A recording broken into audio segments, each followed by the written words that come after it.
We're on? Okay. Welcome, everybody. Another little technical glitch.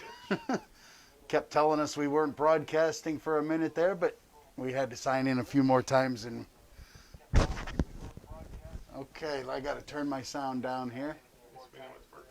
Yep, we got audio. Okay. All right, now we're good to go. So welcome, everybody, to the T350 show. It's Tuesday. It's one of, if not the most important day of the year. It's election day.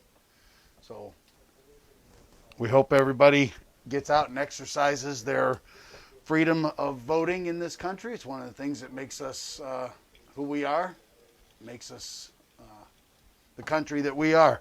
I don't care who you vote for. We just want you to get out and vote, and vote for what's important to you, right? That's what it's all about.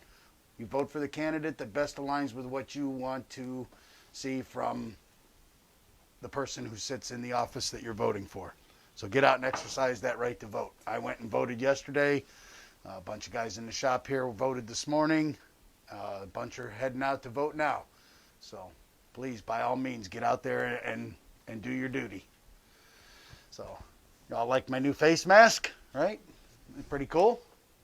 We got a bunch of them in. We're going to start sending them out to some of our customers, and they might even show up in some packages that we send out to customers as some freebies.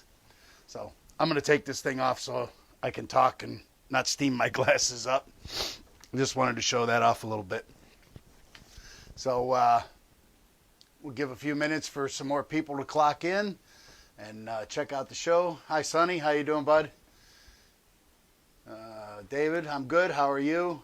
Hey, Chase, what's up, buddy? Glad to see you. Missed you at camp the last few weeks and been up there, ain't seen you. So last week we talked on the show, we did our show about failure to feed. And, when your ammo won't go into chamber, won't go where it's supposed to go, and some of the different reasons why that happens and how to troubleshoot it and how to fix the issues going forward. So that's known as FTF, failure to feed, right? So, if you didn't catch that video, it's probably popping up on YouTube any day here now, or if you just search down in the feed a little bit and look for last week's show, you'll find it. So if you've had some failure to feed issues and you need to try to troubleshoot that, watch that show, and maybe we'll explain why you're having those issues. This week's deal, we got $20 off any rifle or pistol kit. We have about half a dozen of each in stock right now, and I'm trying to find parts to replenish those and get our inventory back up. A little hard to find parts all around the world right now. And with the election coming up, it could get even harder. But $20 off any rifle or pistol kit, paid in full. That's not on the payment plan. If it's on the payment plan, it's still full price. But if you pay it in full, you're going to get $20 off when you check out. Sorry about that. Well, I got one of my customers checked in. He sends me a message on Facebook and it pops up on my screen. So today we're going to talk about the other FTF. Last week we did FTF, failure to feed. This week we're going to talk about FTF, failure to fire. There's not a whole lot of reasons why your gun fails to fire, so there won't be as much in-depth conversation about. There's not as many modes, I should say that. There's some of the things that can make a gun failure to fire. So if the gun is failing to feed, obviously it's going to fail. You're going to pull the trigger and nothing's going to happen because the ammo hasn't fed into where it's supposed to be, and that's a whole separate issue going back to last week. But assuming everything is good and you've had no problems with your gun, and all of a sudden it's not firing, or it's firing intermittently.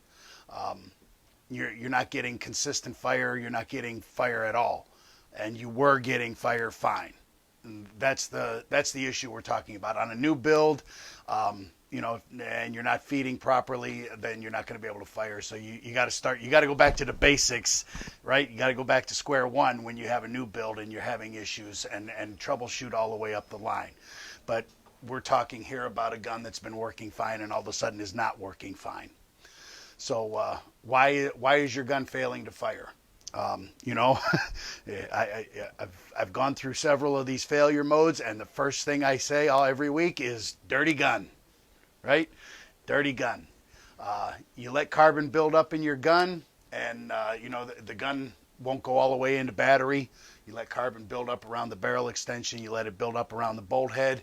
Next thing you know, you're not going into battery. You pull the trigger and you get a click. The hammer has not been able to engage all the way because you're not all the way into battery. So also what can happen is we've pulled a bolt apart the last couple of weeks, but you pull the firing pin out, okay, and you get sludge and carbon buildup in there as well. And maybe you're going all the way into battery, but you're not getting a good strike because the firing pin isn't traveling properly in its channel. There's buildup in there. There's carbon, oil. Again, and a well-lubricated gun is a happy gun, and a clean gun is a happy gun. So cleaning and lubricating can solve that issue. Taking your firing pin out, cleaning, taking a Q-tip, cleaning out the inside of the bolt, getting a pipe cleaner, going in there with a pipe cleaner, making sure that where the firing pin travels in both the bolt and the bolt carrier group are clean. Keep down on that drag that could happen and keep that from firing properly. So, first and foremost, make sure your gun's clean.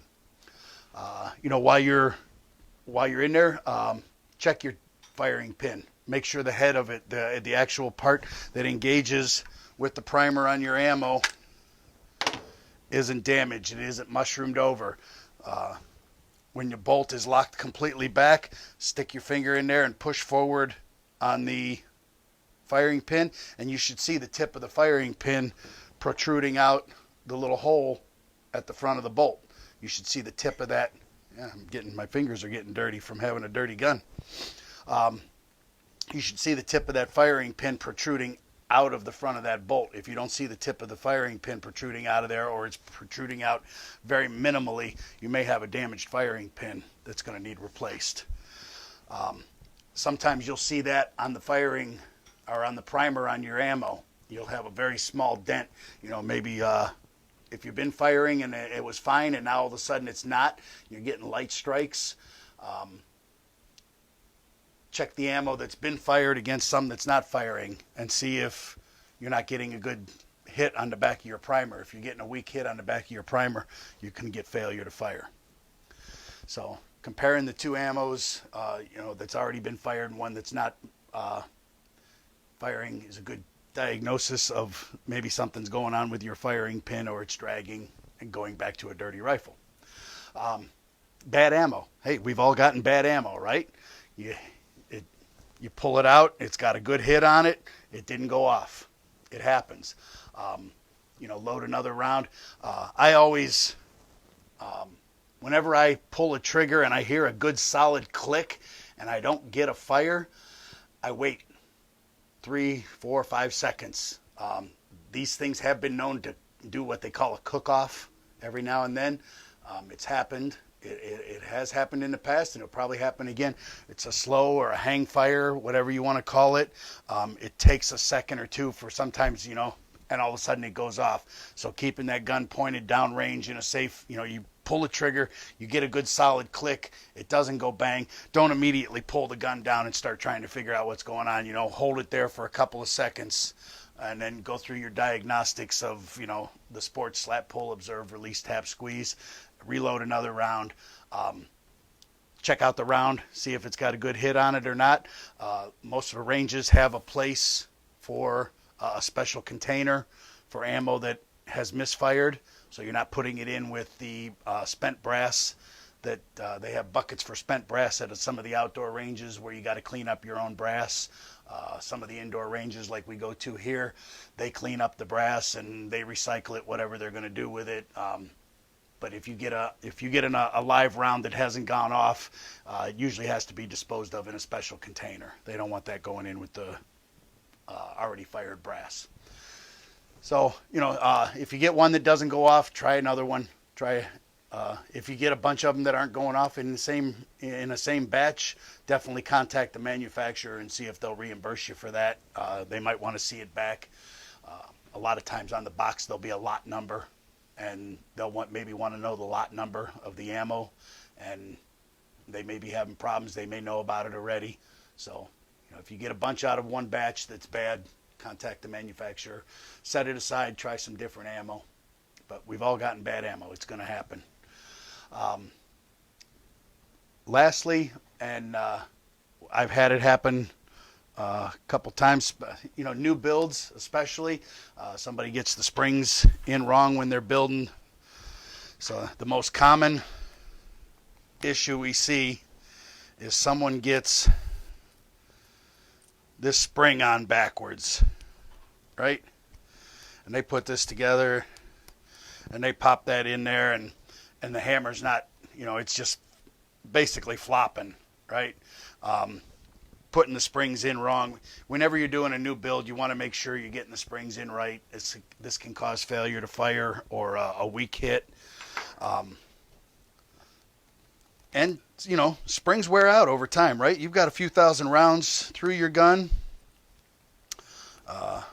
This is how I'm putting this back together the proper way, right? That's the proper way that a spring should go on the hammer, so that when you put it in, you're putting tension on that spring and it slaps forward, okay? That's the proper way that.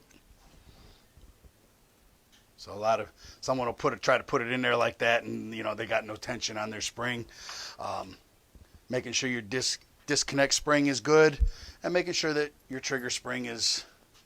Usually that's not the problem with a failure to fire. More often than not, this is going to be your problem with a failure to fire.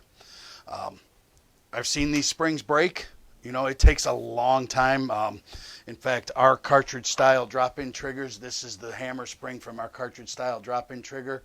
And we've torture tested several of these, at least 4 or 5 of them now. And we've gotten 20,000 plus cycles out of every one we've shot. But every one of them has eventually broken. This spring has broken on every single one we've tested at 20,000 plus cycles. And what happens is, where this thing bends continually, it just keeps bending and bending and bending and firing and bending and firing. Eventually, it fatigues that metal, and it's going to wear out. Now, 20,000 cycles is great. I mean, how many guys actually put 20,000 rounds through a gun ever in the gun's life? Not very many. Maybe a few percent of all gun owners ever put that many rounds through their gun. So, we're able to offer a lifetime warranty on that trigger based on the fact that these springs last 20,000 rounds. One of our triggers ever goes bad, send it back to us. We'll rebuild it or replace it, whichever needs to happen. So, and that leads us into next week's show. We're going to talk about, the old muzzleloader guys back in the day, the old frontiersmen. They had what they called a possibles bag, and they had a little leather bag made out of deer skin, whatever it was, and they had an extra flint in there, and they had a leather pouch, and they had some picks, and they had some different things that they could use to fix their gun on the fly out in the woods. And we have to, we want the same thing, right? We're going to the range for the day with the guys. We're going to a competition, do some competition shooting. We're going to a training session that we've paid hundreds of dollars to go, and be a part of. And we get there, and something as, innocuous as an extractor breaks, right? And if you don't have one, guess what? You're done for the day, right? So we're going to talk next week about a little possibles bag and what should be in that bag when you go to the range, to a competition or to a training session. The little things you're going to want to keep inexpensive. You know, most of these items in and of themselves are $10, $12, $15, but who wants to get shut down from a day of fun over a $10, $12, $15 item? So we're going to talk about the little things you need in that bag to get you back up and running in an emergency. So don't forget to send us show ideas. We're always looking for show ideas. Caleb, I haven't forgot about your 50 Beowulf. I still got to do some research. I haven't looked into that yet, but by next week for sure we'll talk a little bit about the 50 Beowulf and see what we can both learn together. I need to learn a little something. So don't forget about the deal, $20 off any rifle or pistol kit when you pay in full, not on the payment plan. And I want to thank everybody for joining me this week. And again, I'm going to go back to what we talked about at the beginning. Don't forget to get out and vote today, right? It's probably the most important thing we'll do this year. So thank you all for joining me. We'll see you all next week. And remember, you don't have to be an expert to build your own AR, to upgrade it or maintain it. We're here to help you do that. Thank you.